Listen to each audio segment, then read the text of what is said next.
Programang ito ay rated SPG, striktong patnubay at gabay ng magulang ang kailangan. Si Tanggol at Olivia ang mananalo, pero hindi ito matatanggap ng mga gerero, kaya hanggat hindi pa nakakaupo sila Tanggol ay kailangan nila itong mapatay. Si Olivia ang uunahin ni Roberto dahil mas mahina ito. At isa pa ay galit na galit si Roberto dito dahil nalaman niyang si Olivia ang nagbayad kay Pierre para magpa-interview. Tagumpay ang pagpaslang nila kay Olivia, kaya sigurado nang si Roberto ang uupo bilang vice mayor. Ang susunod nilang itutumba ay si Tanggol.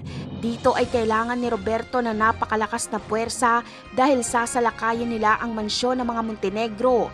Kaya bukod sa mga tauhan ni Roberto ay gagamitin niya ang puwersa ng kapulisan na pangungunahan ni Rigor.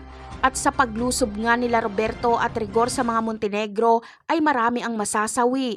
Walang magagawa si Ramon kundi pakawalan sila Tanggol dahil ikinulong niya ito para makatulong sa bakbakan. Unang masasawi ay si Miguelito at si Rigor mismo ang makakapatay sa kanya. Dito na kasi malalaman ni Rigor na si Miguelito ang pumatay kay David. Maririnig niya ito na aaminin ni Roberto kay Tanggol. Ang susunod naman na mamamatay ay si Rigor at si Roberto ang papatay sa kanya. Dito na rin masasawi si Ramon.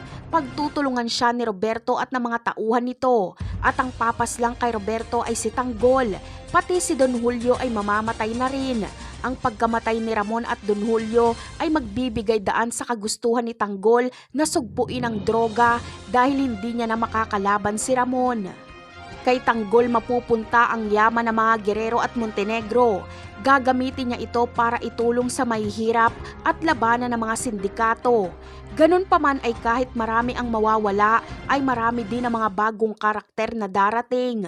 Mga malalaking sindikato na mas malaki sa Montenegro na makakalaban ni Tanggol. Napakarami pa nating dapat abangan sa mga susunod na episode.